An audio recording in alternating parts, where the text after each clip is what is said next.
Reuters, a federal judge blocked the U.S. Drug Enforcement Administration from suspending a Louisiana drug distributor from selling controlled substances over allegations it failed to identify suspicious orders of opioids that were diverted for illicit uses. District Judge Elizabeth Foote in Shreveport, Louisiana, on Tuesday entered a temporary restraining order blocking the DEA from enforcing an order issued last week that immediately suspended Morris & Dixon Company's registration. The DEA's order marked the first time during President Donald Trump's administration that it had moved to immediately block narcotics sales by a distributor as the agency attempts to combat a national opioid abuse epidemic. A DEA probe focusing on purchases of the highly addictive painkillers oxycodone and hydrocodone showed that, in some cases, pharmacies were allowed to buy as much as 6 times the quantity of narcotics they would normally order, the agency said. The DEA on Friday announced it was suspending the registration of privately held Morris & Dixon, saying the distributor failed to properly identify large, suspicious orders of drugs sold to independent pharmacies. However, in a brief order, Foote wrote that the drug wholesale distributor had demonstrated a substantial likelihood that it would be able to prove the agency's action was arbitrary and capricious.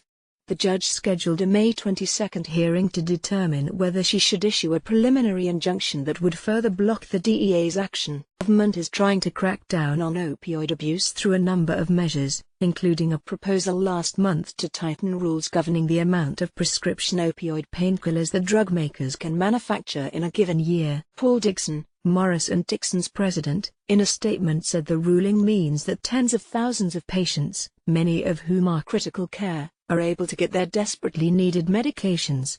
The DEA did not respond to a request for comment on Wednesday. Family-owned Morris & Dixon was founded in 1841 and is the largest independently owned and privately held drug wholesale distributor in the United States, according to its court filing. According to the U.S. Centers for Disease Control and Prevention, 42,000 people died nationwide from opioid overdoses in 2016, the last year with publicly available data. Reporting by Nate Raymond in Boston, editing by Bill Bacrotta. Standards. The Thomson Reuters Trust Principles.